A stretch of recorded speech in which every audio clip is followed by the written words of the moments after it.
Hola, hola, ¿qué tal? ¿Cómo están mis queridas amigas y amigos duales? Yo soy Diego Judes y bueno, pues el día de hoy estoy muy contento porque tenemos un gran invitado. Él es Alejo Novilli y bueno, pues es psicólogo, músico y tiene un canal de YouTube llamado Salir del Laberinto, que versa un tanto o mucho de la psicología junguiana. Y bueno, él es, creo que, especialista precisamente en Carl Jung, este gran psicoanalista suizo. Y bueno, pues te damos la bienvenida, Alejo. ¿Cómo estás? Gracias, Diego. Bueno, sí, un gustazo estar acá y bueno, charlar con vos y compartir estos temas que son súper interesantes. Tu canal me parece está buenísimo, justamente hay un Gracias. montón de rango de temáticas, de cosas que tal vez muchas cosas no se encuentran en muchos lugares donde se hable de todos estos temas y profundizando distintos puntos de vista, así que me parece genial aprovechar y compartir con vos. Oh, muchísimas gracias. Fíjate que sí, como que he atravesado muchas facetas y muchas etapas de tipos de conversaciones y todo y temáticas, porque bueno, al principio del podcast quise hacerlo definitivamente así como muy variado, así tocar cualquier tipo de tema bastante mundano, ¿no? Claro, claro. Y después ya me enfoqué un poco más en lo espiritual, lo alternativo, lo holístico, ya como que lo quise hacer más de nicho, ¿no?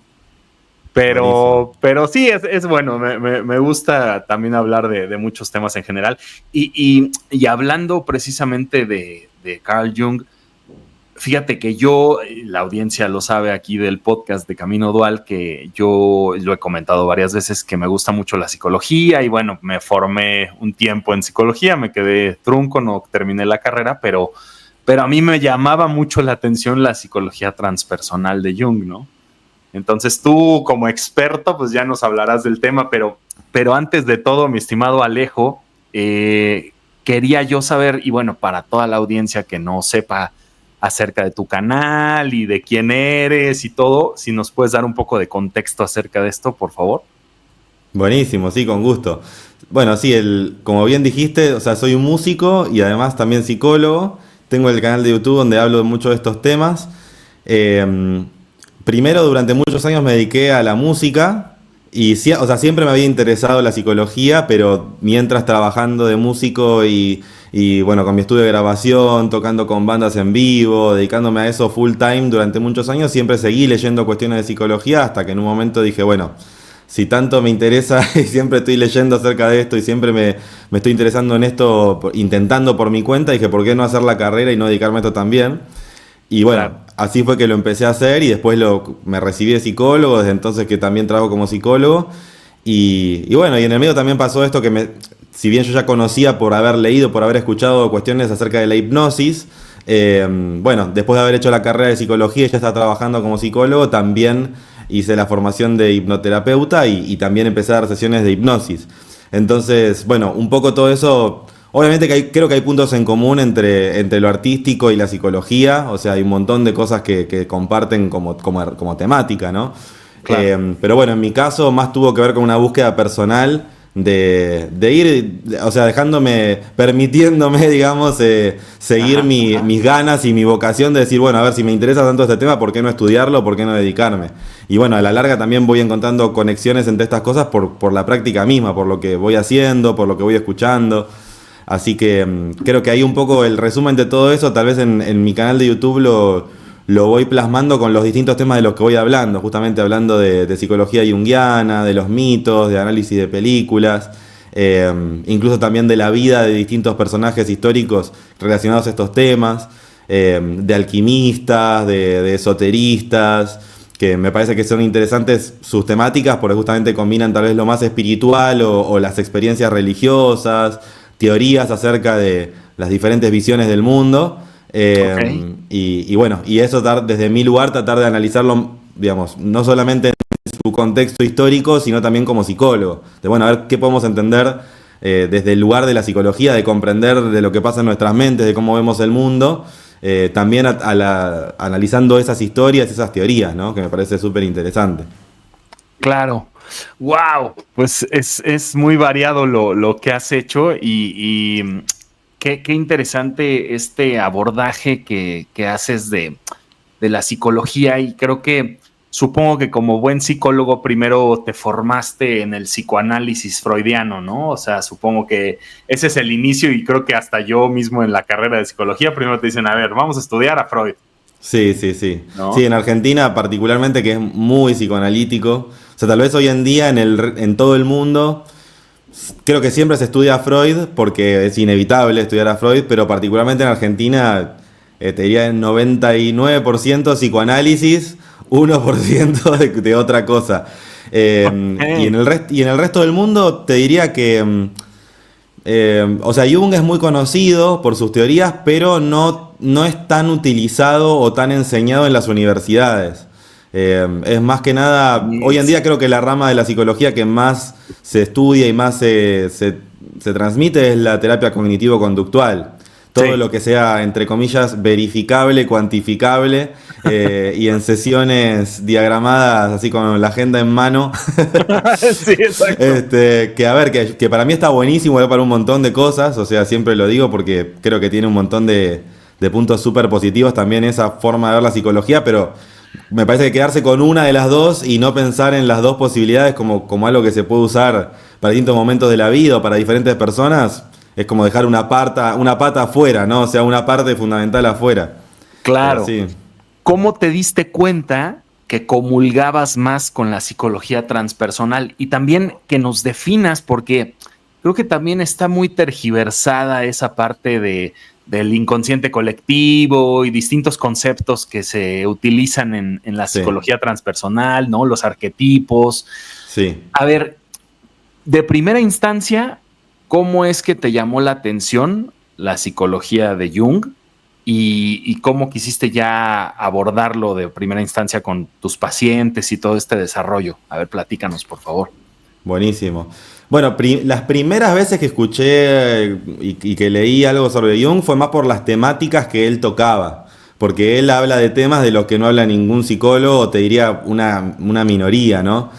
Por ejemplo, cuando él habla de la alquimia, ¿no? O sea, Psicología y Alquimia, por ejemplo, ese libro. Yo me acuerdo que me lo compré más o menos a los 18, 20 años. Y claro, obviamente, de leerlo a entenderlo hay un universo en el medio, ¿no? Pero bueno, por lo menos el tema ya me parecía genial, porque no tenía mucha idea en ese momento de qué hablaba. Pero el hecho de que hablaba de alquimia, o mismo él también escribió un prólogo sobre el libro El secreto de la flor de oro, que lo tradujo originalmente Richard Wilhelm, que es también el que tradujo el I Ching, una de las versiones más famosas del I Ching de traducción digamos, a idioma occidental, ¿no? Porque, o sea, después esa misma traducción se hizo a español, a inglés, que él era amigo de Jung, además, ¿no? Entonces también en esa hay una versión del I Ching que el I todo Ching es, perdón, en Sí, sí. paréntesis, uno de los oráculos más famosos. Totalmente, ¿No? totalmente. Asiáticos. Sí, sí, De la exactamente. cultura oriental.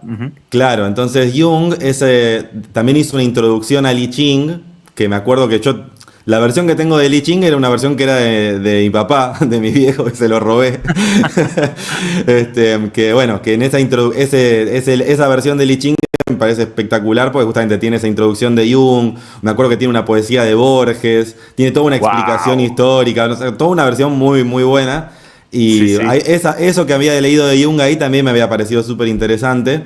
Entonces, como que fui leyendo cosas de Jung primero, más en relación a esos temas, lo del I Ching, lo del secreto de la flor de oro, y lo de, bueno, y ese libro, Psicología y Alquimia, que me pareció interesante. Me acuerdo que esa versión lo tengo todo subrayado, ¿viste? De principio a fin todo subrayado, pero, o sea, subrayaba todo, no entendía nada, pero subrayaba todo, bueno. Sí, pues para buscar distintos también significados en diccionarios, ¿no? Y De todo, de todo. enciclopedias, y claro. Sí, sí, tal cual. Pero bueno, eso fue medio en paralelo a que seguía haciendo otras cosas en la vida, ¿no? En ese momento no se me ocurría que ese iba a ser mi enfoque ni con la psicología ni con nada. Simplemente lo leía por interés en esos temas. Y bueno, después cuando estudié la carrera de psicología, fue mucho más de psicoanálisis, también terapia cognitivo-conductual, estudiar mucho más de eso. Y bueno, y después de eso, al tiempo, cuando ya viendo en la práctica, ¿no? Y estudiando en la carrera también, ahí empecé a retomar, es volver a leer esos libros de Jung. Y bueno, y también después formarme a hacer, digamos, como un posgrado, ¿no? O sea, seguir estudiando el tema más profesionalmente, digamos, más académicamente. Pero bueno, después la verdad es que creo que hay una cuestión ahí que más tiene que ver con, como te decía antes, con una cierta bajada de línea académica, que es que en el general en el mundo no se habla mucho de Jung, a nivel académico, digo, ¿no? Pues justamente como decías, en realidad se habla bastante de Jung, pero la mayoría de la gente que habla de Jung no son psicólogos.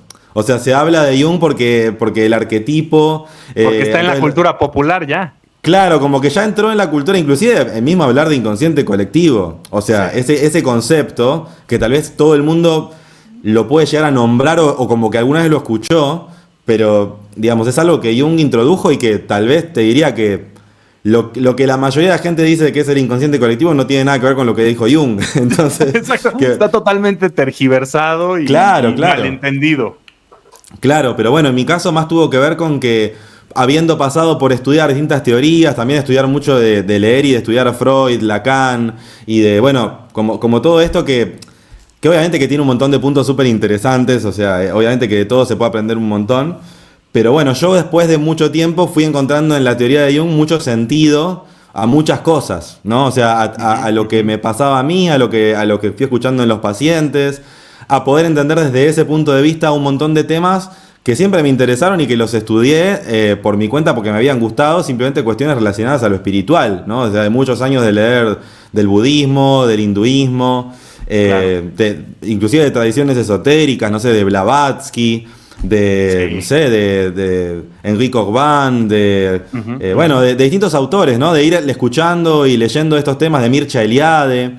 Entonces, claro, como que después todo eso con Jung, todo eso tiene mucho más sentido porque él le daba un lugar a todo eso. Lo fuiste vinculando.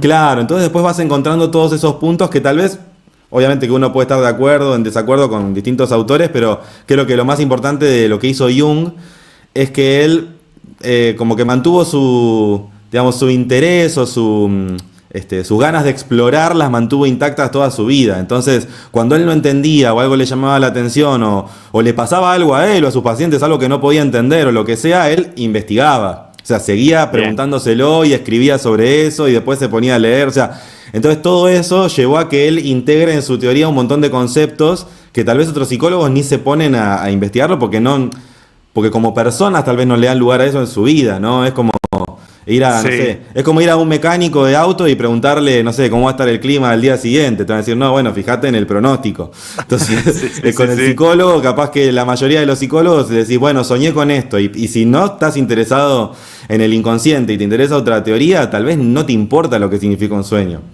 Claro, tal vez no te parece relevante. O lo mismo con un médico tal vez más tradicional, ¿no? O sea, tal vez decís, no, bueno, me siento de tal manera, bueno, y van a fijarse, bueno, hagamos un análisis de sangre, te van a decir, y está perfecto, o sea, está perfecto hacerlo, no digo que no haya que hacerlo, pero digo, justamente lo que hizo Jung es que tal vez cuando él iba viendo un montón de cosas que desde la psicología tradicional no se podían entender, él se lo siguió preguntando y desarrollando un montón de teorías y conceptos, más que un montón de teorías, un montón de conceptos en su teoría que le da lugar a por lo menos preguntarnos qué significa eso. Después podemos llegar a distintas conclusiones, pero por lo menos ir integrando esas cosas que si no quedan relegadas a como, bueno, algo raro o algo inentendible o algo extraño que nadie puede comprender, entonces mejor ni pensarlo, ¿no? Claro.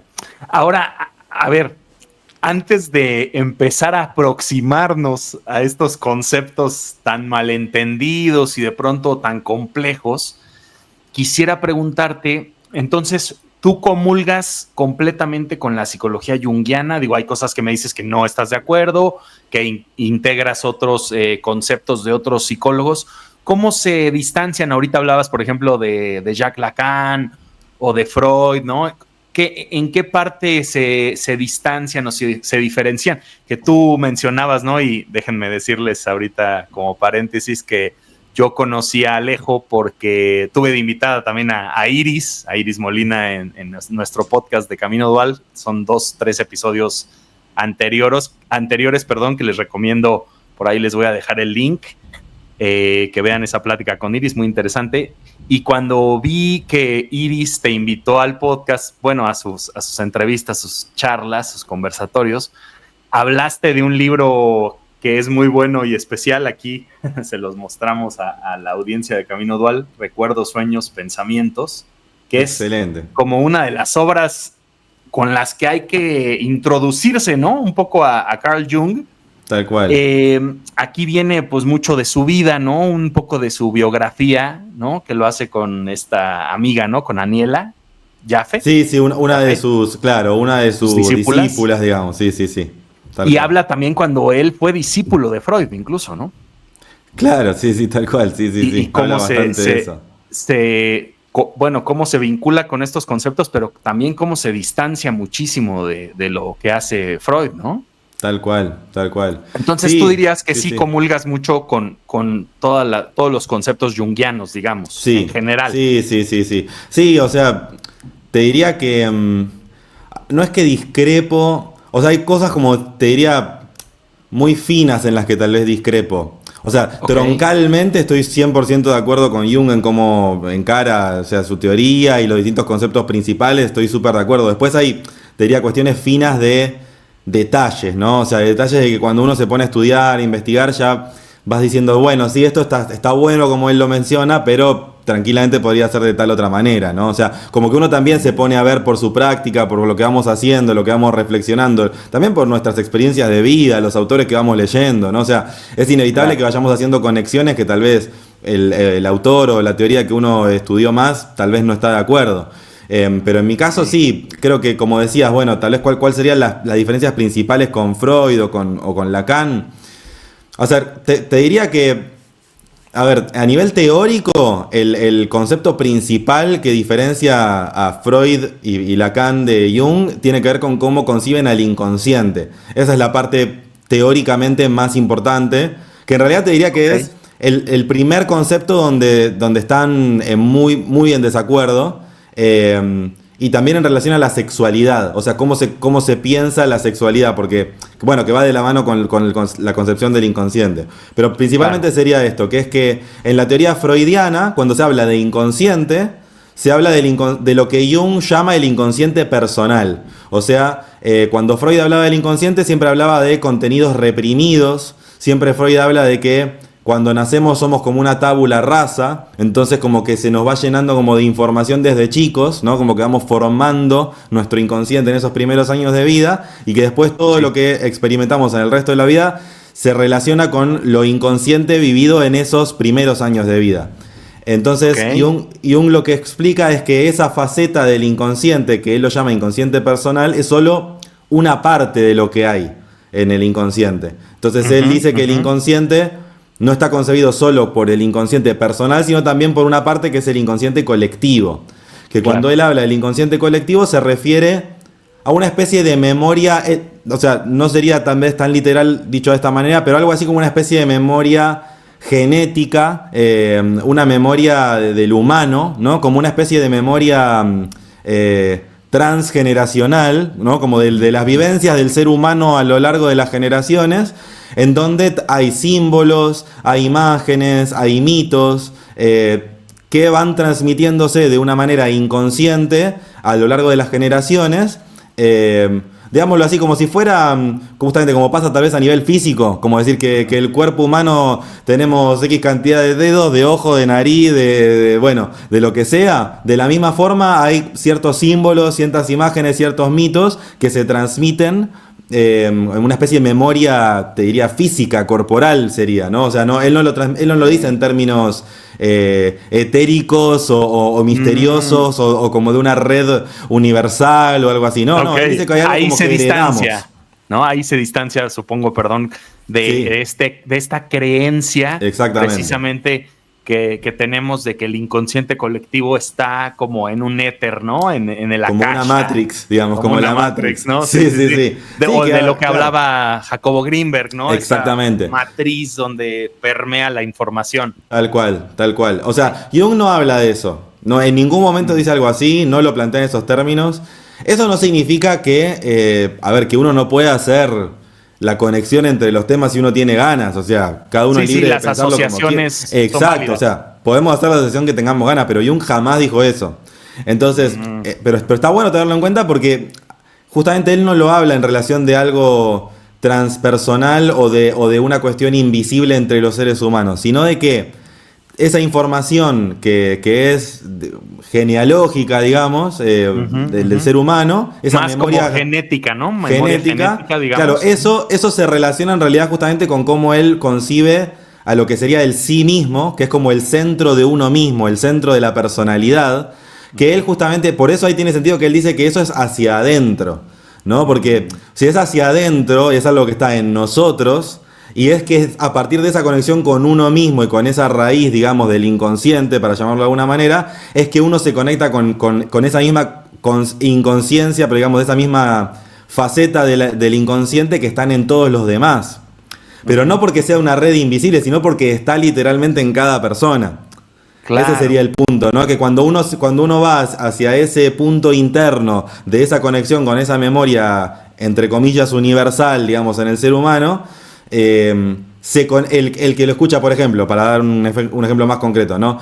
Si yo hablo de un mito o de una historia, no sé, y digo, no, bueno, de una persona que, no sé, por ejemplo, él habla de un laberinto, ¿no? Ya que mi canal se llama así. Alguien que se metió en un laberinto y se perdió, por ejemplo, ¿no? Y uno se pone a explicar qué le pasó, cómo fue que entró y con qué se encontró y si pudo escapar o si... Bueno, ya cuando nos ponemos a hablar en esos términos mitológicos, por ejemplo, ¿por qué a una persona tal vez le puede resonar o le puede parecer interesante, consciente o inconscientemente, hablar de eso? Y porque hay algo en cada uno de nosotros que nos relaciona con ese tipo de mitología. Con la idea de que hay alguien que se adentra en lo desconocido, que tal vez tiene riesgo de perderse, que puede morir en el intento de lograr algo imposible, de a ver si puede escapar o no. ¿Cómo nos relacionamos con ese tipo de... Bueno, con ese símbolo que puede ser un laberinto, con ese mito que puede ser la historia de alguien que se adentra en algo desconocido y quiere escapar? Entonces todo eso de repente para el que lo escucha, sea que seamos conscientes o no, uno puede ir más a lo literal y decir, bueno, sí, está el mito, ¿no? O sea, del laberinto, del Minotauro, y uno puede ir a hablar de la mitología griega y bueno, de Teseo, del hilo de Ariadna, todo esto que es el mito específico, pero tal vez uno puede no saber, no tener la más mínima idea de todo ese mito, y simplemente que uno se siente atraído a tratar de entenderlo, o querer seguir la historia o lo que sea, porque hay algo en nosotros que nos conecta con esa raíz de lo que al final termina siendo la esencia de esa historia, que no deja de ser alguien que tal vez tiene un miedo o tiene un desafío y lo quiere atravesar, y las distintas culturas eso lo fueron explicando a su manera, ¿no? Ok, bien. Ahora, Alejo, la psicología transpersonal, ¿por qué se acuña entonces este término? Claro, transpersonal. Con Jung. Sí, a ver, es que en realidad hay varias palabras, te diría que son post-jungianas, que se adoptan para hablar de algo parecido pero que no es lo mismo. Entonces cuando se habla de transpersonal, o cuando se habla por ejemplo de psicología analítica, o cuando se habla de psicología profunda, son todas palabras de las cuales después autores posteriores a Jung fueron, o mismo hay psicología arquetipal, por ejemplo, son todas ramas de la psicología que derivan de la psicología junguiana, pero que tal vez cada uno le fue poniendo un poco más su impronta. Entonces, hay otros autores, claro, entonces están James Hillman, o bueno, está Marie-Louise von Franz, hay como todos psicólogos, digamos, posteriores a Jung que hablan de esos términos.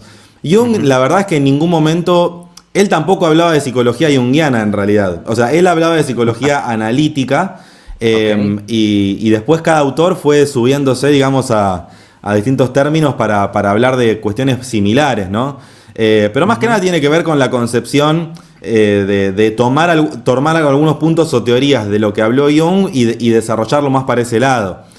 No creo que haya, digamos, tal vez es más una cuestión te diría, de terminología y no tanto del concepto, porque tal vez conceptualmente la psicología transpersonal, analítica, profunda, arquetipal, junguiana, es todo bastante parecido, sinceramente. Lo mismo te diría casi incluso, bueno, tal vez la psicología, después cuando uno habla de psicología, por ejemplo, humanista, o si hablas de psicoanálisis, ahí ya estás hablando tal vez de teorías un poco más diferenciadas, porque hay otros autores que ya directamente hablan de conceptos principales muy diferenciados, pero no tanto en lo principal como te decía antes, ¿no? Los otros autores son bastante similares en el punto de vista. Oh, bien, ok, perfecto, Sí. perfecto.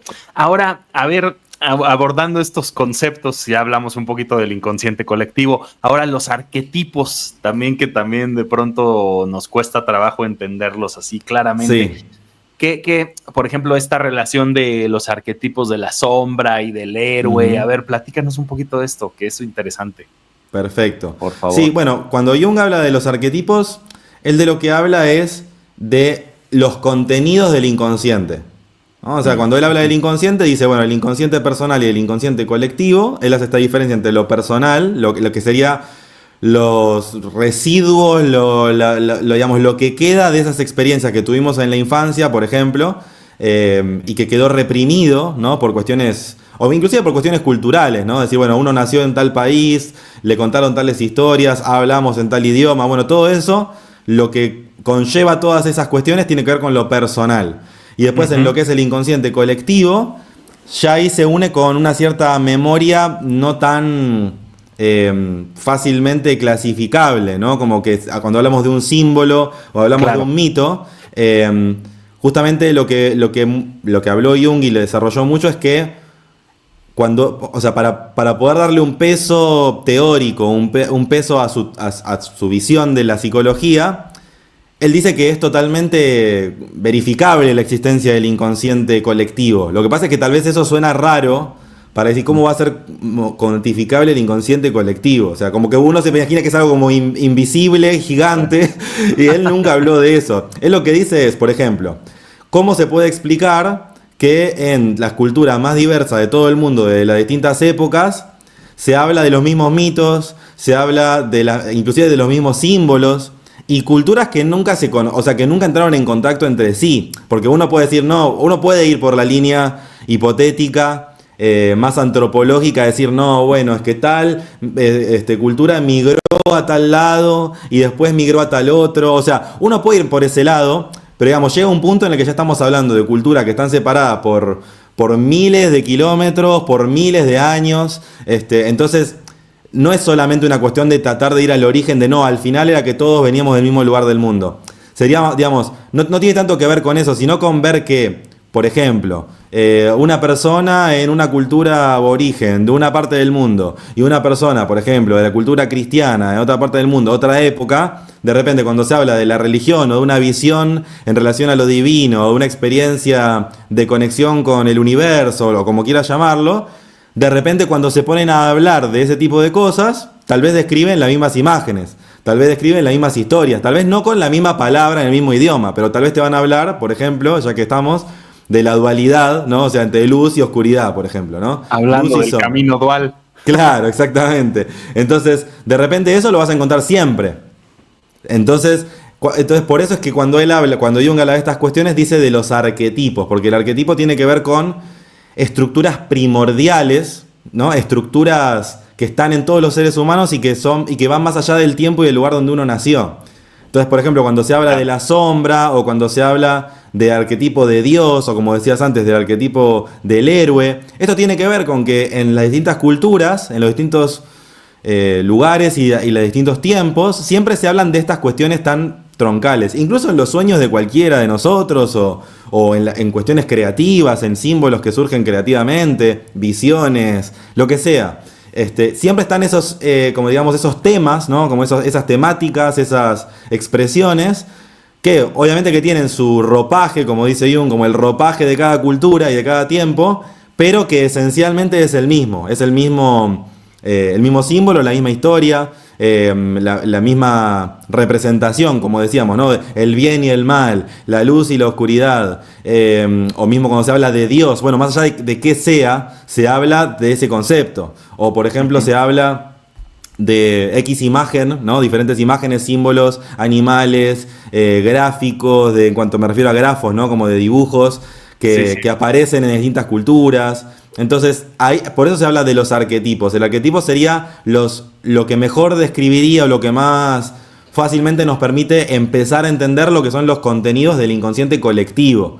Que sería, bueno, cómo podemos entender todo eso que surge en los sueños, en expresiones creativas o religiosas. Bueno, vamos viendo que están estos temas, estas representaciones que se repiten en nosotros y en estas expresiones mitológicas, culturales, creativas. Y bueno, tal vez entenderlo en términos de arquetipo ordena un montón todas esas diferentes expresiones que si no quedan como que no tienen nada que ver una cosa con la otra, ¿no? Y a partir de entenderlo así, uno empieza a ver que hay una unión mucho más clara. Ok, bien, bien, bien. Ahora, por ejemplo, en esta era digital, Alejo, ¿crees que estén emergiendo nuevos arquetipos o se están manifestando los antiguos arquetipos de maneras fundamentalmente nuevas? ¿Qué dirías al respecto en esta era nueva? Claro.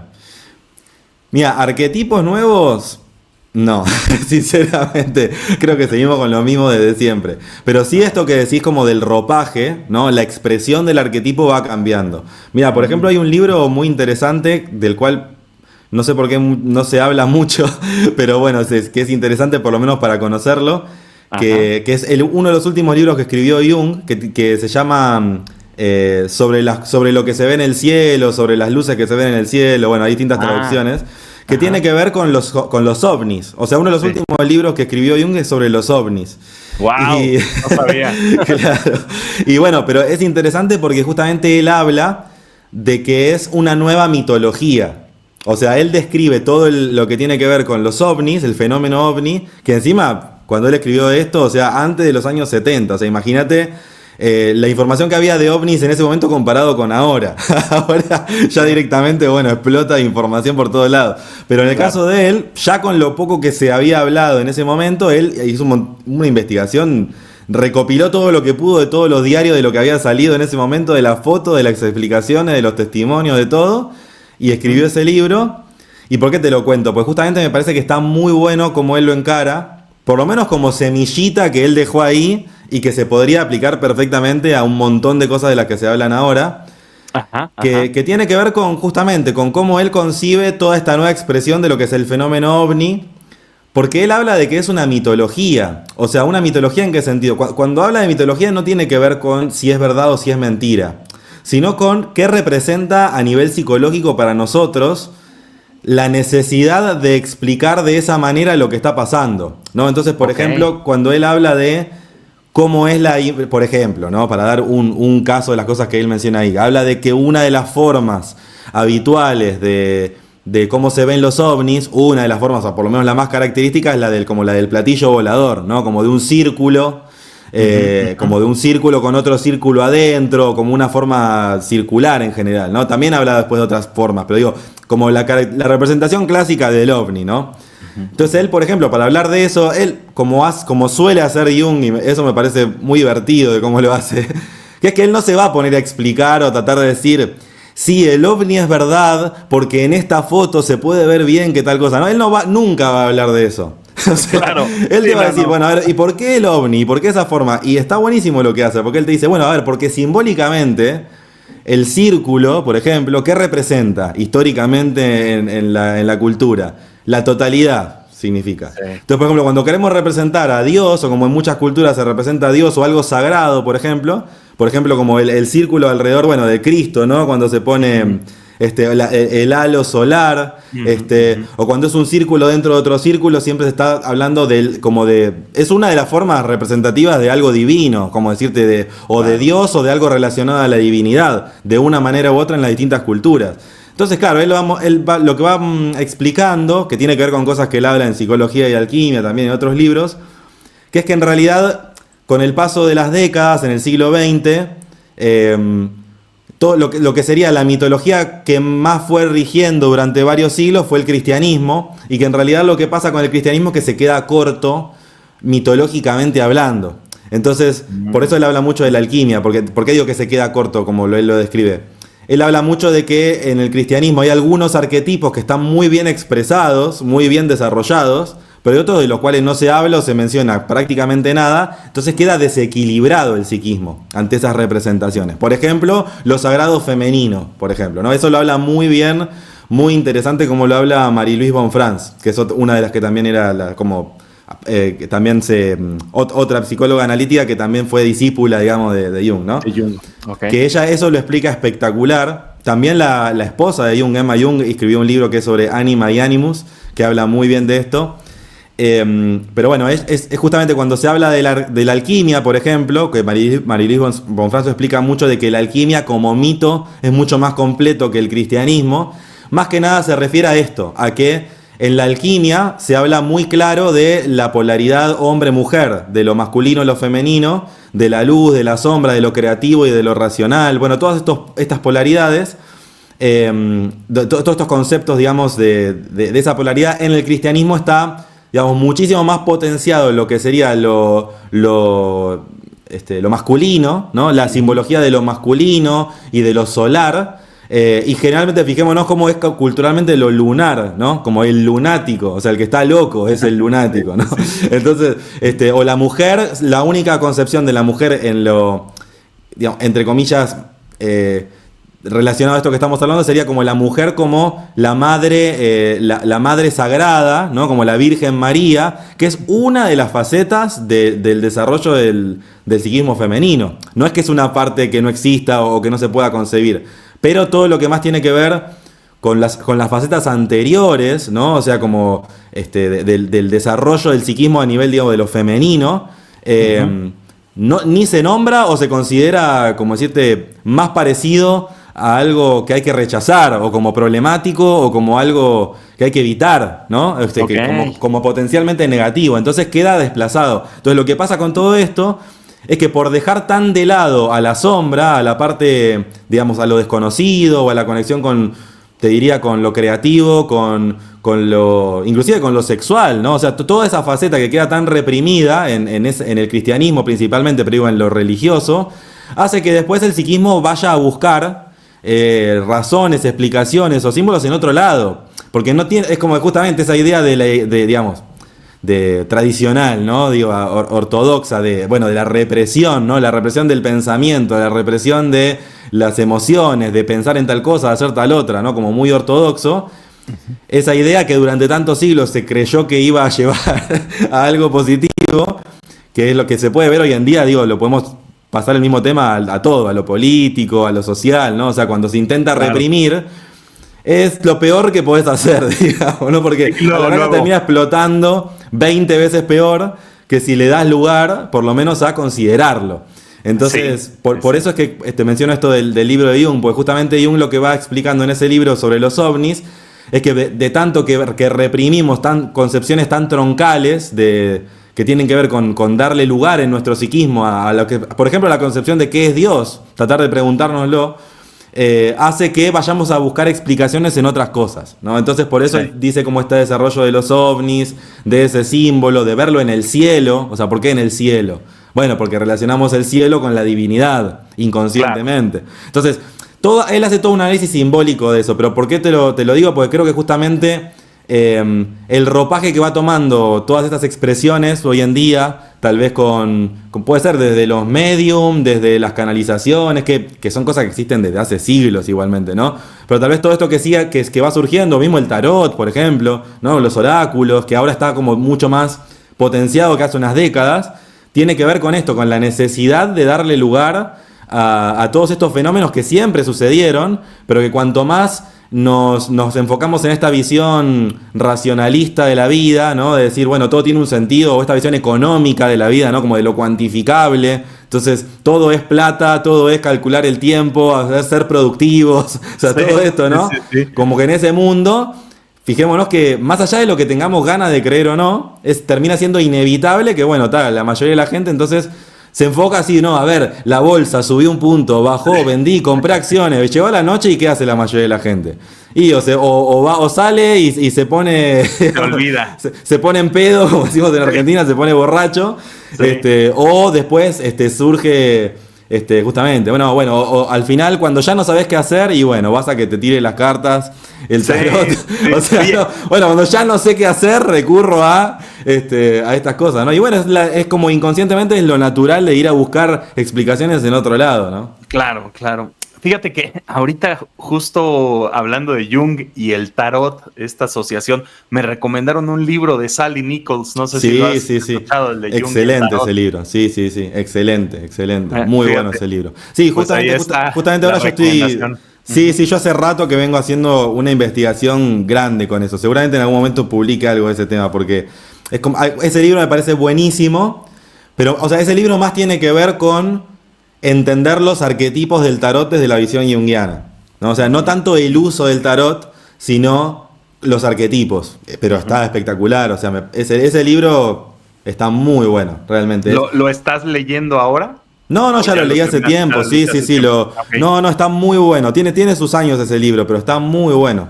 Okay. La persona que lo escribió se nota que investigó mucho. Tal vez hay un poco de confusión en algunas cosas, pero bueno, a ver, es fácil. Criticar siempre es fácil, ¿viste? Así que yo prefiero hablar bien del libro. Y bueno, o sea, el que lo lea después verá. Sí, puedes estar muy versado en algún tema en específico y bueno, equivocarte, ¿no? En algunos conceptos. Es que justamente pasa que creo que justamente la gracia con todos estos temas es que las personas que tal vez se animan a dar como esa patada, digamos, derribar esa puerta y de repente conectar temas que no se conectaban nunca, bueno, sí, te estás jugando a hacer una conexión espectacular y es inevitable que en algún lado o en algunas cosas tal vez no tengas la precisión total y bueno, después siempre va a venir digamos, 50 años después es fácil decir, no, ¿sabés qué? En el tarot de Marsella el ermitaño en realidad es distinto que en el Rider White porque Alan White cuando hizo su versión modificó tal cosa y sí, para nosotros es mucho más fácil. O sea, hacer doble clic, en 5 minutos te leíste la biografía de Arthur Alan White, te descargaste todos los libros de Jodorowsky, te estudiaste el tarot en 5 minutos. La psicomagia y todo, ya entendiste todo y claro, y capaz para el que lo estudió en su momento era un poco más complicado, ¿no? Sí, entonces, veo que este libro es del 97. Sí, pero claro, lo que pasa también es que, como te decía, tal vez en ese libro lo que tiene es que Jung nunca habló específico, o sea, nombró algunas cosas del tarot muy sueltas en distintos lugares, frases que dijo de distintas cosas del tarot, pero él nunca habló del tarot como decirte escribir un libro sobre el tarot. Un tratado, ¿no? No, jamás lo hizo. Jamás. Pero justamente creo que lo que pasa es que como después de él se hizo ese libro y también hay un tarot junguiano que es post-junguiano, no lo hizo Jung para nada. Pero digamos, está bueno, a ver, está buenísimo para estudiarlo, pero no es que Jung se puso no es que Jung 10 años explicó el tarot. O sea, no, se puso a hacer ahí sesiones. Claro, nunca, que yo sepa, nunca tiró las cartas, o sea, tal vez para él, pero no, para otras personas seguro que no. Pero bueno, sí, pero a lo que voy es que es interesante, sí, está muy bueno el libro y se pueden sacar un montón de información, digamos que es súper interesante, sí. Recomendado para la audiencia. Sí, muy bueno. Ahora, muy bueno. Estimado Alejo, por ejemplo, si nos vamos al concepto, bueno, te iba a preguntar de los sueños, pero el abordaje un poco que hace Freud y Jung, pero creo que no es tan relevante para la conversación de hoy. Me gustaría más abordar la parte de la sincronicidad, que eso sí es muy interesante, creo que para la audiencia. ¿Cómo se aproximó a este concepto Jung? Es interesantísimo, la verdad que creo que es uno de los temas más interesantes que plantea Jung y también está bueno porque ahí creo que se mezcla un poco con esto de lo del inconsciente colectivo, ¿no? Como que uno se imagina la red tipo la Matrix, ¿no? Como y que se conectan las sincronicidades por la red invisible, toda una cosa así que me parece que está buenísimo para pensarlo, pero Jung nunca habló de eso. Oye, también, ¿no? Sí, como que estás desmontando y nos estás rompiendo el corazón a todos. Claro, nunca dijo eso. Lo que pasa es que, a ver, lo interesante es que Jung le da lugar a tratar de explicar qué pasa con cosas que son casi inexplicables. Entonces, generalmente las conclusiones de Jung con estos temas no son, por más de justamente, aunque suene reiterativo, sus conclusiones no suelen ser muy concluyentes. Porque justamente cuando él habla de la sincronicidad, habla de un montón de puntos que sirven para describirlo, para entenderlo, para tratar de comprenderlo. Pero eso no significa que lleguemos a una respuesta definitiva de por qué pasa, cómo pasa, porque en definitiva estamos hablando de algo que, según mi punto de vista, hay una cuota de misterio que, a ver, por algo es que pasan los siglos y seguimos preguntándonos qué pasa. O sea, ¿por qué? ¿Por qué no tenemos única respuesta? Sí, y bueno, se ve que hay algo de todo eso que todavía sigue siendo imposible de saber. O sea, yo sé que, y no digo, con esto no digo que yo no tenga ganas de saber la respuesta, me interesa un montón, pero digo, me parece que justamente las teorías que vamos desarrollando acerca de por qué eso pasa es por nuestra necesidad de darle un sentido a todo esto que sucede. Lo que es inevitable o lo que es imposible de negar es que sucede. Entonces, a partir del hecho de que sucede, podemos inventar o pensar o teorizar ideas que nos den sentido a esto, ¿no? Entonces, claro. Jung, cuando habla de las sincronicidades, más tiene que ver con que entre los eventos que él menciona, o sea, cuando él habla de una sincronicidad o de un evento sincrónico, él habla de que en esa situación se conectan dos o más cuestiones que entre las cuales no hay una relación causal, o sea, no hay una causa que conecta a esos eventos, pero que son que se perciben como muy relevantes para la persona. Entonces, eso es lo que hace que el evento sea sincrónico. Él no habla de la razón por la cual sucede, o de cómo es que sucede, o por qué, o cómo se genera. Porque la cuestión es que, a ver, si supiéramos cómo se hace, no sería un evento sincrónico. No lo percibiríamos como que es algo que nos sorprende. Claro. Porque si fuera predecible, que bueno, es como te diría la gracia de los oráculos, si no ¿no? Sería determinista, ¿no? Este concepto, Es que, o sea, pretender hacer de algo que no es racional, convertirlo en algo no racional, es como decirte, te lo voy a llevar un poco a un extremo, ¿no? Pero limita con la psicopatía. O sea, con decir, bueno, todo lo que está sucediendo alrededor mío tiene que ver con lo que yo estoy pensando y con lo que a mí me está pasando, entonces se movió una hoja de un árbol y claro, es porque yo dudé. Entonces se me movió la hoja del árbol. No, ahora me crucé con esta persona, ¿por qué? ¿Y qué me querrá decir esto? Y entonces, si eso lo querés hacer con todo lo que está a tu alrededor, es como te digo, en la psiquiatría, es la psicopatía. Es la psicopatía, es decir, bueno, todo tiene que ver conmigo, yo soy el centro de absolutamente todo, entonces todo pasa por lo que yo estoy haciendo. Entonces, si alguien habló en la televisión es porque a mí me pasa tal cosa, y si mi país está en guerra es porque seguramente yo me porté mal y Dios me está castigando. Y bueno, a ver. Es la explicación más fácil y creo que es como muy absurdo, ¿no? Pensar todo ello. Sí, a ver, como te digo, yo creo que justamente hay muchas culturas o tradiciones milenarias que hablan de la sincronicidad o mismo en la religión, en distintas culturas. Cuando hablan, por ejemplo, de un mensaje de Dios o de un evento inexplicable. Son todas características, bueno, tal vez en la teoría, bueno, eso lo habla mucho Mircea Eliade, cuando él habla de las hierofanías. El mito del retorno, ¿no? También. El mito del eterno retorno. Bueno, Mircea Eliade era un muy estudioso de las diferentes religiones y también era amigo de Jung. Entonces, comparten estas terminologías o estos conceptos. Justamente cuando Eliade habla de las hierofanías, tiene que ver con expresiones de lo sagrado en el humano, o experiencias de lo sagrado en el humano. Entonces, de lo sagrado, llamarlo sagrado a lo que sea, ¿no? O sea, lo que uno pueda concebir como Dios, o como lo inexplicable, o lo inentendible, o lo que sea que uno pueda mencionar como sagrado. O como Jung lo llama, la experiencia de lo luminoso, como del numen, de la luz, como de la conexión con la luz. Entonces, a lo que voy es que esa conexión o esas explicaciones de esa conexión con lo sagrado, en cada cultura se mencionan de maneras diferentes, y la sincronicidad es una de esas cuestiones donde uno siente que se está conectando como con algo que lo trasciende, ¿no? Porque decís, ¿cómo puede ser que está pasando esto? Entonces, por eso Jung hace más el foco en que es un evento que se percibe como trascendental para la persona. Entonces, esto no significa que sepamos por qué pasa o cómo es que sucede, sino que simplemente sucede y bueno, ¿y qué hacemos con esto? O sea, ¿qué hacemos con esto que nos pasó? Bueno, para Jung, él habla de que justamente se combinan elementos que hacen que ese sea un evento importante para la persona. Después, ¿qué hacemos con eso?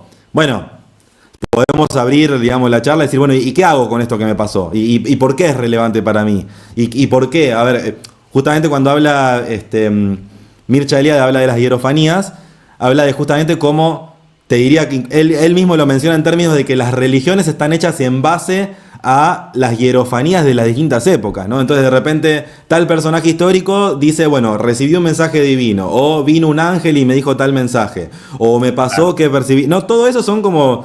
O tal símbolo que representa tal deidad. Todo eso siempre es bajo contexto de una visión que tuvo alguien o un sueño. Mismo en la Biblia se habla de los sueños, ¿no? De la escalera de Jacob. O bueno, no sé, distintas tradiciones hablan de esto. Mismo cuando habla el Buda y dice todas las visiones que tuvo bajo el árbol Bodhi antes de la iluminación. Son todas visiones o experiencias, ¿no?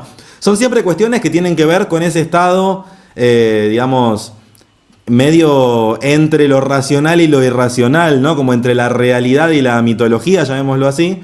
Entonces, en esos contextos es donde surgen esas mitologías, esas historias, esos símbolos.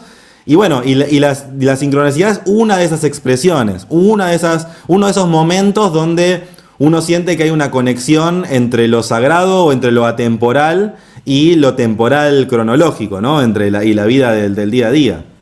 Claro. Ok, wow. Buena explicación y este esclarecimiento del concepto para que podamos entenderlo mejor. Muchas gracias, Alejo. Ahora, estimado Alejo, ya en la recta final de este podcast, quiero tocar el último tema de Jung y, bueno, al final otra cosita que te voy a preguntar, pero esto creo que les va a llamar la atención mucho a la gente y la gente que no conozca esto de Jung. Creo que les va a parecer fascinante. El famoso libro rojo, el Liber Novus.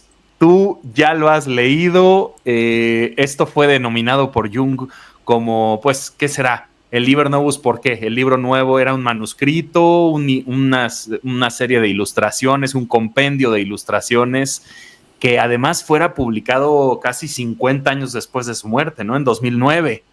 Entonces... Yo cuando lo vi en una edición en una librería, era un libro enorme. Tal cual, sí. O sea, yo dije, órale. El original es así, claro. Muy caro, o sea, era de un precio considerable. Y dije, wow, esto me llamó la atención. Yo no lo he leído ni lo he investigado, así que tú nos vas a hablar de ello, por favor, mi estimado Alejo. Sí, claro. Bueno, ese libro, claro, él lo fue escribiendo a lo largo de muchos años.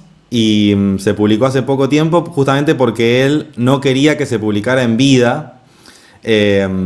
Y bueno, fue cayendo en manos de sus herederos, que obviamente preservaban su obra y seguían el legado de lo que él en vida había dicho, lo que había expresado, que quería que se haga.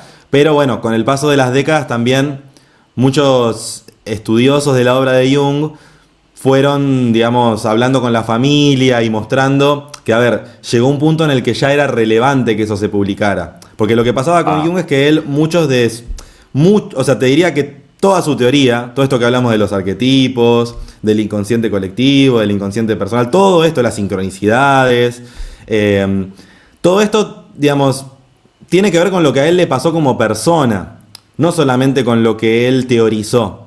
¿No? Porque a veces uno pierde noción de estas cosas, de que cuando hablamos de Jung hablamos de una persona, cuando hablamos de Freud hablamos de un ser humano, ¿no? A veces decimos la teoría junguiana, suena bárbaro, pero hablamos de alguien que la pasó mal, que la pasó bien, que le pasó de todo, ¿no? Sí. Y claro, y él justamente toda su teoría la fue desarrollando a partir principalmente de lo que a él le pasó.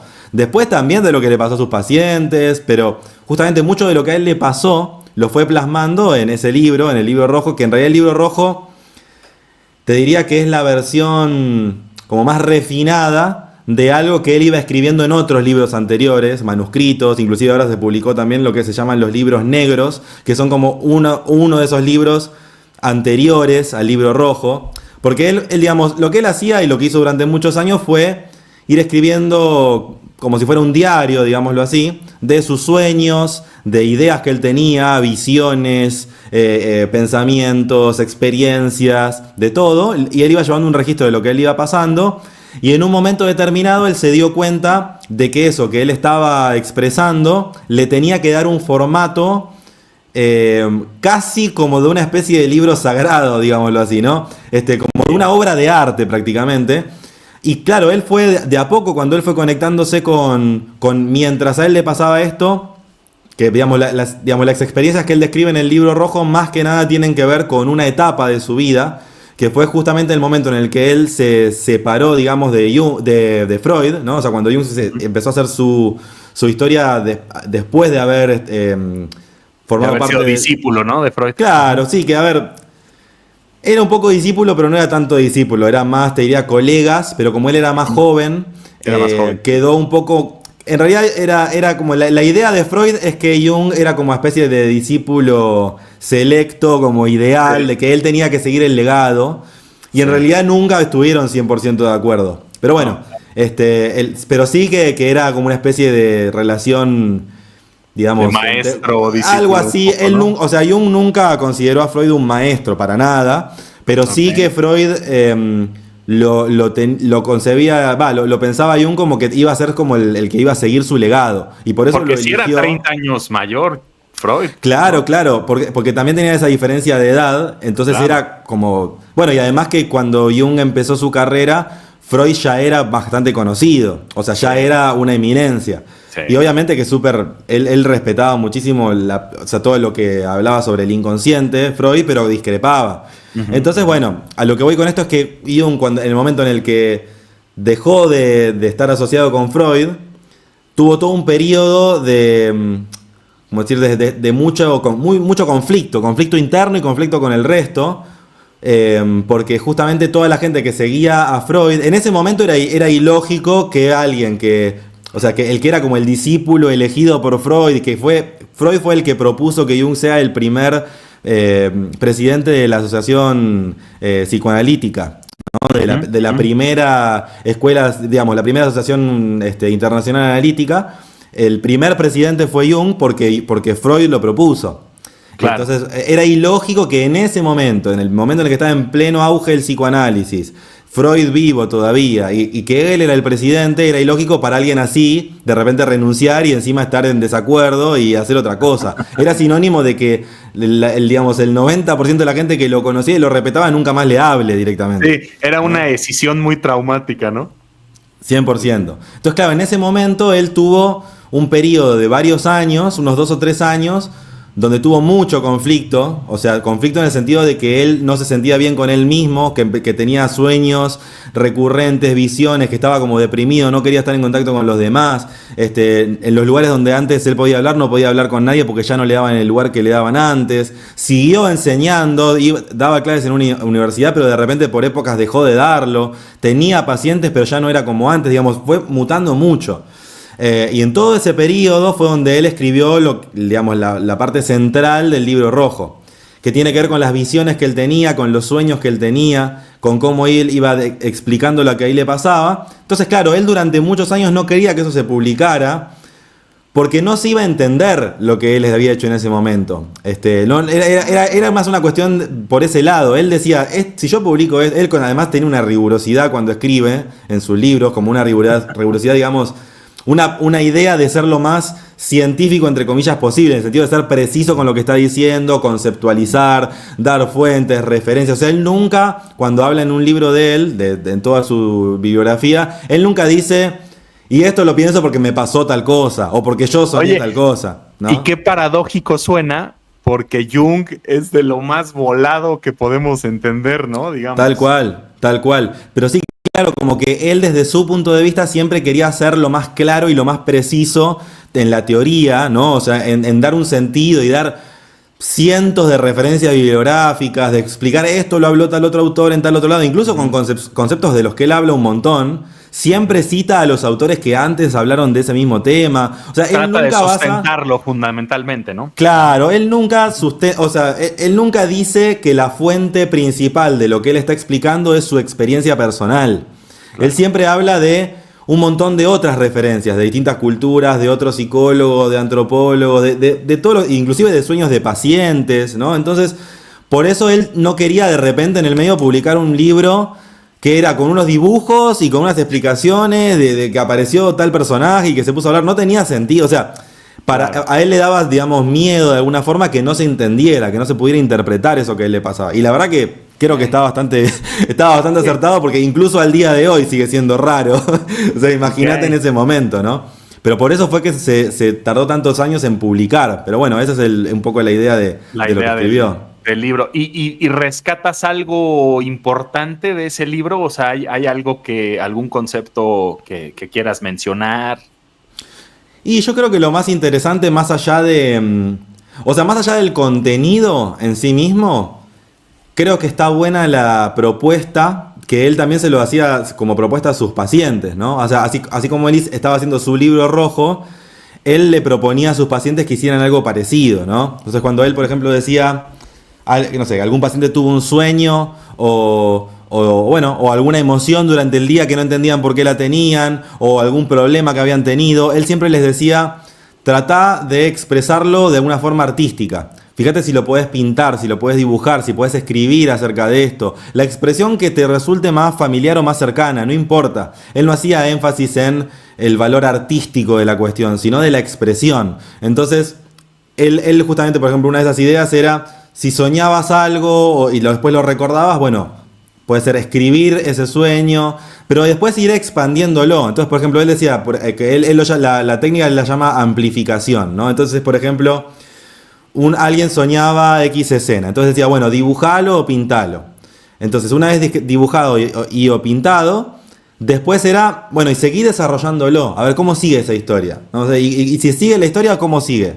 ¿No? Y ese símbolo, por ejemplo, imagínate que soñaste con, no sé, un dragón. Bueno, una vez que ya lo dibujaste, que ya lo pintaste, que ya expresaste lo que te surgió desde, sea en el sueño, en la idea que tuviste, bueno, después de eso viene la parte de la interpretación simbólica. Entonces ahí es donde se conecta, bueno, y a ver, y el dragón, más allá de lo que a mí en mi vida me puede representar el dragón, por mi historia de vida, por mi cultura o lo que sea. Bueno, a ver, y el dragón para otras culturas, ¿qué significa? Entonces esa es la amplificación, como decir, bueno, agarro este símbolo que me apareció naturalmente en mi sueño o en mi día a día o en lo que sea, y lo amplifico, o sea, le empiezo a agregar otras connotaciones simbólicas que las puedo ir aprendiendo de otras culturas o de otras historias de otros lugares.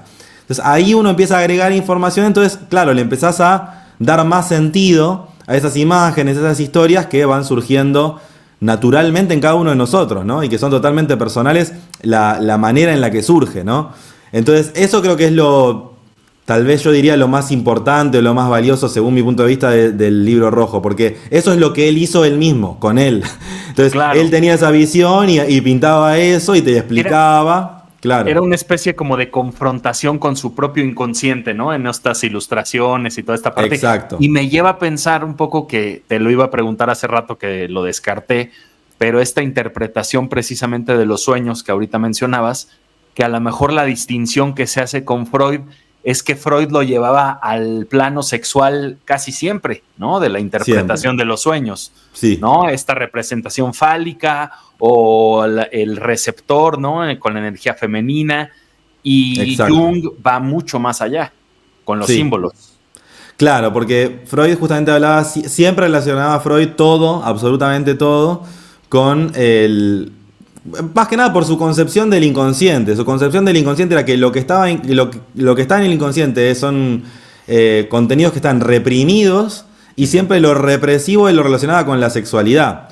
Que a ver, eso tiene que ver con su historia de vida, o sea, con su formación, con su religión inclusive, con su manera de concebir el mundo, y también con la época. Pero no con la época, porque a ver, Jung y Freud eran prácticamente de la misma época, ¿no? Pero tiene que ver también con la gente con la que él se relacionaba, con lo que le pasaba a la gente que él trataba, ¿no? En esa época y en ese contexto cultural, es cierto que probablemente, no sé, para decir un promedio, no lo digo cuantificadamente, pero así digo, que tal vez de 10 sueños que tenía alguien, 9 tenían que ver con la sexualidad. Puede ser. Sí. Puede ser, o sea, no es descabellado pensarlo de esa manera para esa época y para ese contexto. Pero justamente Jung, desde el primer momento, que era una de las discrepancias que tenía con Freud, porque Freud decía que la energía, o sea, cuando él hablaba de la pulsión y de la energía el Eros y el Tánatos, psíquica, ¿no? Claro, cuando Freud hablaba de la energía psíquica y hablaba en términos, incluso al principio lo hablaba en términos del aparato psíquico y trataba de medio medir y cuantificar en términos de energía psíquica, él siempre decía que esa energía psíquica, Freud decía que esa energía psíquica venía de lo sexual, o sea que era una energía sexual. En cambio, pulsión, ¿no? Claro, cuando él habla de la pulsión habla de una energía sexual. En cambio, cuando Jung habla de eso, dice que esa energía es una energía vital que no necesariamente es sexual. Entonces ya desde el arranque estaban en discrepancia, porque Jung decía, sí, esa energía existe y es fundamental, pero ¿por qué tenemos que pensar que solamente es algo sexual? Obviamente es muy reduccionista, ¿no? Exactamente, entonces tal vez se puede relacionar con lo sexual, sí, claro que sí, pero no es lo único.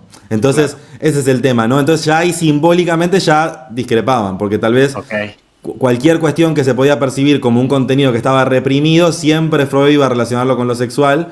Y Jung no necesariamente. O sea, podría relacionarlo con algo sexual o no. Esa es la diferencia. Sí. Bien. Oye, pues ha estado fantástica la plática, muy ilustrativa y lo has hecho, creo que muy asequible para la gente. Y eso es muy importante, porque sí son conceptos densos, como dices, toda la obra de Jung. Y como decías, tú precisamente recomendabas, ¿no? O sea, este libro como para abordar de primera instancia, ahí lo tienen. Tal cual. Recuerdos, sueños, pensamientos, que creo que sí, pues lo hace bastante claro, ¿no? O sea, digo, como para introducirse a la obra. Yo creo que es de los libros más claros de Jung, justamente por esto que te mencionaba antes de lo que es su vida, o sea, de lo que a él le pasó. Creo que es un poco más fácil de entender su teoría a partir de lo que a él le pasó y de cómo él describe las cosas que le fueron pasando a lo largo de su vida, porque ahí es un poco más fácil de entender de dónde vienen los conceptos a partir de sus vivencias, de su infancia, de su relación con Freud, de cómo fue explicando o dando explicación a eventos que a él le pasaron. Entonces, ahí es mucho más fácil de entenderlo. Después, obviamente, cuando uno tiene ganas de adentrarse más en la teoría, bueno, sí, obviamente que tal vez leer los libros que hablan de las teorías es todavía profundizar más en eso, ¿no? En la parte más teórica, pero como primera impresión yo creo que sí, está y sin ser psicólogo, alguien que quiera adentrarse en la obra, ¿no? O sea, sí, tal cual. Ese creo que es el libro, sí, el más accesible en ese sentido, justamente porque como habla de su vida y de lo que le pasaba, y en el medio también explica conceptos, ¿no? Pero lo bueno es que lo hace de una forma mucho más amigable. Los libros de él de psicología son más complejos porque están pensados como que lo está leyendo un psicólogo. No lo está pensado como para que lo lea, digamos, cualquiera, no, tal cual. Sí. Oye, buenísimo. A ver, antes de que nos menciones tus redes sociales, Alejo, y dónde encontrarte, déjenme platicarles a todas las duales y todos los duales que Alejo también es músico. Entonces, ahorita es y se estila en este podcast, y ya no lo he retomado tanto con los invitados o las invitadas, pero siempre me gusta al final, porque tú hablas también en tu canal de YouTube, que se los recomendamos ampliamente, se los voy a dejar ahí en la cajita de comentarios y todo, salir del laberinto. Hablas también de películas, ¿no es cierto? Haces como ciertos análisis de películas. Sí. A ver, platícanos, te digo que se estila en este podcast preguntarles sus recomendaciones de cine, ya sea películas, series, y de música, de pues, libros, pues ya hablamos ahorita mucho de Jung y algunos libros que se pueden considerar, pero a ver, háblanos de películas, series que te gustan. Buenísimo. Sí, bueno, justamente en el canal hago algunos análisis de algunas películas. El punto principal que yo usé ahí para el canal para ir explicando o contando sobre estas películas es el viaje del héroe, que es como este concepto que lo desarrolló Joseph Campbell, pero que también habla mucho Jung. Entonces fui hablando de varias películas en mi canal, describiéndolo a través del viaje del héroe y también de la simbología desde la perspectiva junguiana, ¿no? Que hay algunas películas que tal vez muestran mucho eso. Por ejemplo, en el canal hablo de una película que se llama La Fuente. La Fuente, claro, esa película, por ejemplo, está muy buena para analizarla porque, claro, por un lado, por el viaje del héroe, por el personaje, pero también por toda la simbología que hay, que se puede entender desde la psicología junguiana muy claramente, el tema de los sueños, las líneas temporales, bueno, hay muchas cosas que se pueden, y los símbolos que aparecen en la película. Esa película me parece maravillosa. Es que la estética de esa película, dirigida por Darren Aronofsky, protagonizada por Hugh Jackman, Rachel Weisz, ¿no? Toda esta parte de la cosmogonía maya. Alucinante esa película. Muy recomendada La Fuente. Sí, muy fuerte, muy buena. Bueno, esa es una de las que me acuerdo que hace poco hice un video, me parece muy recomendable. Que además, viste que tal vez no es tan conocida, o sea, tiene actores famosos, pero tal vez no es tan conocida como otras películas, digamos, no sé, como Matrix, por ejemplo, cuestiones así, ¿no? Y además es poco apreciada, ¿eh? Es un poco hasta demeritada. Totalmente. De la obra de Darren Aronofsky. A mí me parece una completa obra maestra, ¿eh? Sí, a mí me parece alucinante. Puede ser de su pináculo así de la obra de Darren Aronofsky, que tiene muchas otras también muy buenas, ¿eh? En cuestión de simbológicamente hablando. La de Mother, ¿la viste? No la vi. Uy, no, esa es vela y ya después haces un análisis ahí en tu canal. Genial, no la vi. Porque el abordaje que hace, no, hombre, también está alucinante. Qué bueno, genial, buenísimo. La recomiendo. Sí, la voy a ver. Todos. ¿Qué otra? Bueno, después, por ejemplo, una que también me parece que está muy buena para los análisis es Inception, ¿no? Sí, con el tema de los sueños. Como las capas de los distintos sueños. Esa película también. Y también todos los símbolos que van apareciendo. Está muy buena porque justamente todo esto que hablamos de los arquetipos.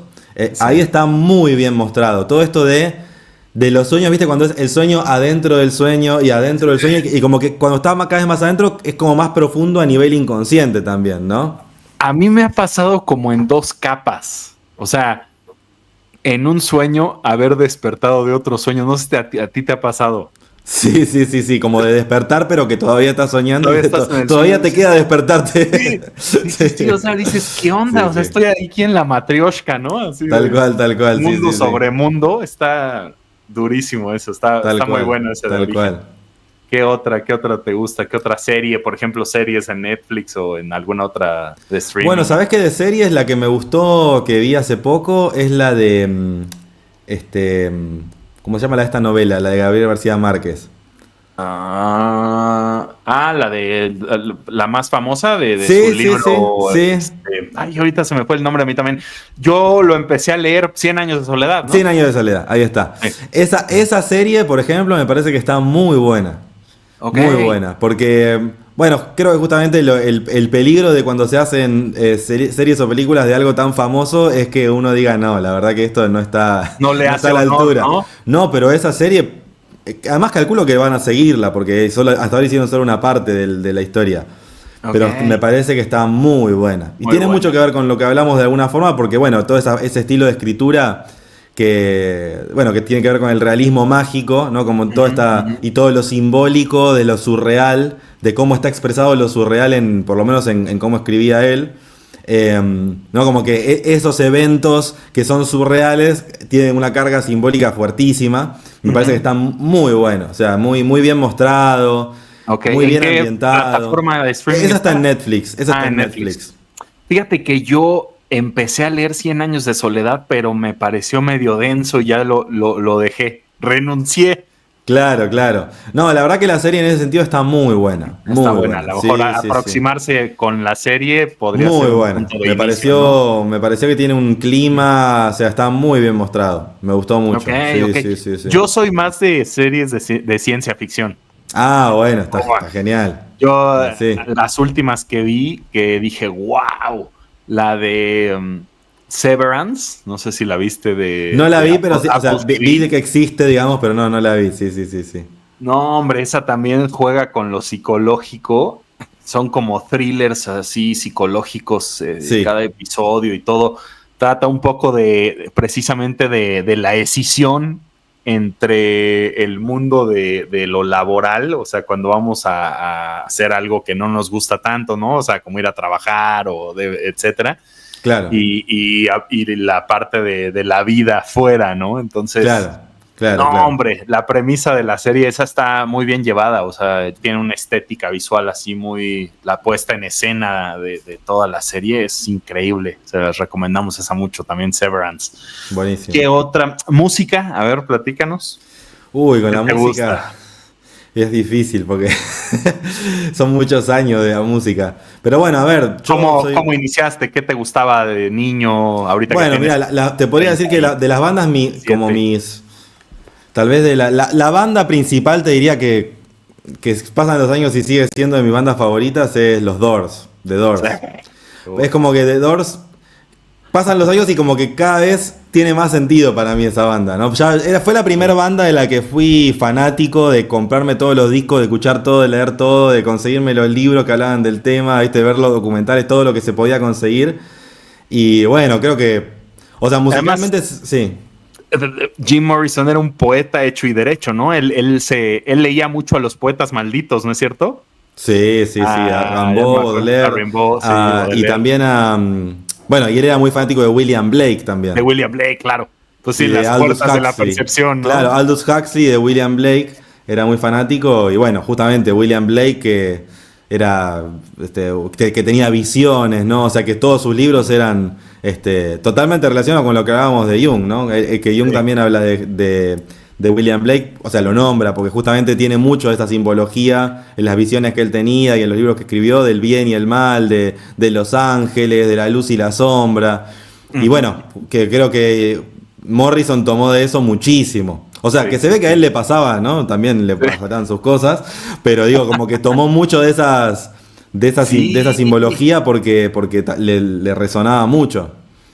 Y sí, bueno, para mí los Doors son tremendos, alucinantes, mucho para escuchar ahí. Y todavía los arquetipos, ¿no? En The End y toda esta parte. Sí. No, y que hace poco me enteré de algo increíble de The End.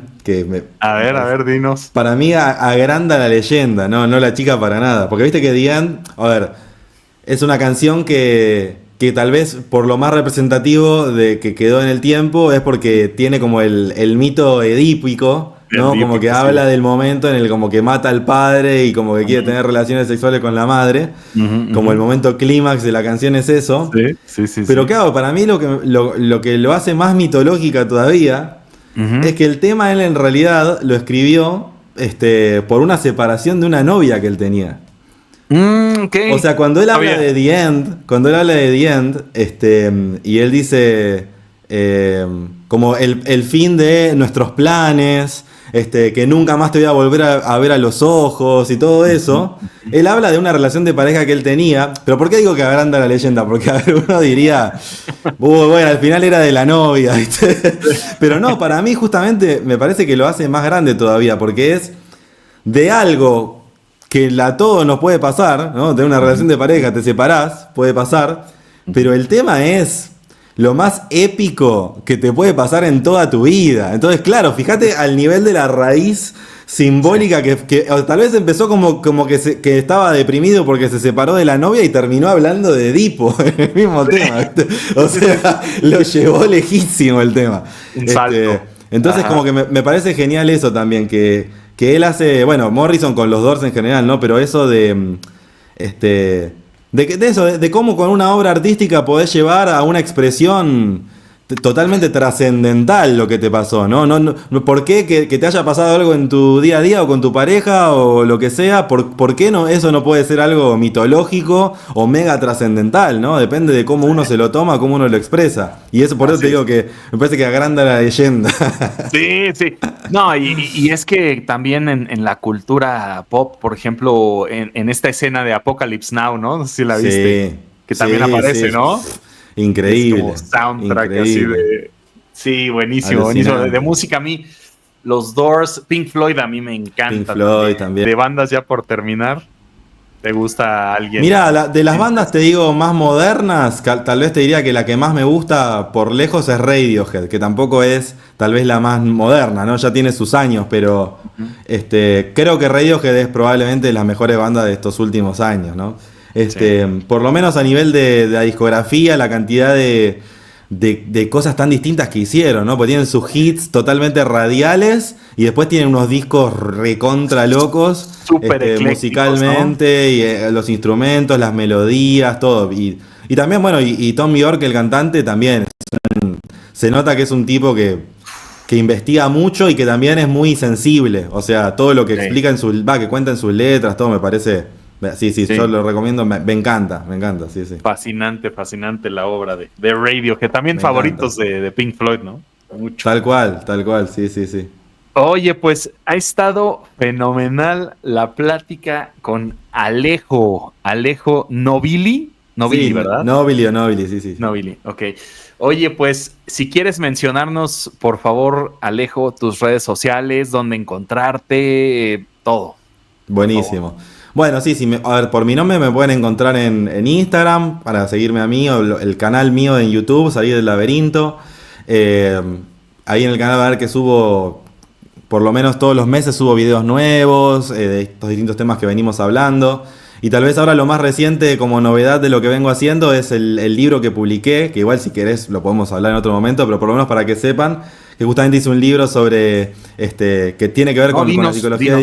Claro, se por llama favor. Hipnosis e Imaginación Activa, el libro, que justamente relaciona la teoría de Jung con lo que pasa en la hipnosis, ¿no? Con la experiencia de la hipnosis, como yo también soy hipnoterapeuta, hablo justamente entre las experiencias de la hipnosis y cómo eso se puede entender desde la psicología junguiana. Y en el libro también hablo bastante de la historia de la hipnosis, porque justamente es un tema tal vez que del que no se conoce tanto, o a veces cuando uno se pone a estudiar de la historia de la hipnosis no es tan fácil encontrar la información. Entonces, bueno, como es un tema que vengo investigando hace mucho, ahí en el libro hice un compendio de justamente experiencias con pacientes, de las experiencias que fueron pasando en sesiones que yo di, y también de la historia de la hipnosis y de cómo entenderla con la psicología junguiana. ¿Qué método utilizas? ¿La ericksoniana o ya te fuiste por alguna otra No, vertiente? la técnica que yo uso es la técnica de Dolores Cannon. Qué interesante, HQ, buenísimo. sí, QHHT se llama, QHHT. Sí, esa es Fíjate la técnica que hago que yo. hablando de las terapias de Dolores Cannon, yo tengo un buen amigo que entrevisté aquí en este canal, en el podcast, hace tiempo. Digo, ya por último, ya se nos Sí, sí, extendió sí. mucho el podcast, pero No, no, está bien. Martín Rivera es hipnoterapeuta de esta terapia de Dolores Cannon, lo QQHT, ¿no es cierto? Exacto, sí, sí, sí. ¿Qué Sí, bueno, significa yo que hice lo las mismo también. siglas? Es Quantum Healing Hypnosis Technique es en inglés, que es Quantum hipnosis, Healing. técnica de hipnosis de sanación cuántica, es la Cuántica. traducción. Sí. Pero bueno, yo justamente en el libro hablo bastante de eso porque la técnica que desarrolló Dolores Cannon tiene elementos bastante distintos que la técnica más tradicional de hipnosis, o lo que tal vez hizo Freud en su momento, Jung, o antes que ellos también, ¿no? Como las técnicas más tradicionales o más relacionadas a la ericksoniana. Pero la técnica de Dolores Cannon tiene cosas que la verdad que son buenísimas, por eso me gusta tanto. Yo hice esa formación y por eso las sesiones que yo doy también son de esta técnica. Entonces, a partir de eso es que, bueno, que incluyo algo de esto en el libro. Y empleas esta técnica para llegar a la hipnosis con regresión. Por ejemplo, Martín lo que hace es regresión como a vidas pasadas, pero contactando, él dice, con la fuente, o sea, con la fuente primigenia. O sea, Claro. ¿tú Sí, lo haces sí, a ver, esto es una... de similar manera o con quién haces regresión? La técnica es esa, la técnica es esa. Lo que pasa es que justamente en el libro yo de lo que hablo mucho es de cómo se entiende lo que sucede. Porque justamente yo no coincido mucho con la teorización de Dolores Cannon. O sea, yo no coincido tanto con cómo ella entiende lo que está pasando. Pero sí coincido plenamente en que la técnica es espectacular. O sea, cómo ella plantea la técnica y lo que sucede, cómo ir llevándolo todo, me parece que la técnica de Dolores Cannon es la mejor. O sea, para mí es la mejor. Pero yo justamente no estoy tan de acuerdo con cómo ella entiende lo que pasa. Por eso también es una de las razones por las que escribí el libro. Porque me parece que justamente la teoría de Jung sirve para darle un poco más de sentido a todo eso que sucede.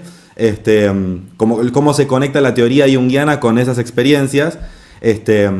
Y justamente es una de las maneras que yo entiendo que esclarece más lo que sucede en esas experiencias. Pero bueno, como te digo, si querés incluso lo podemos charlar otro día.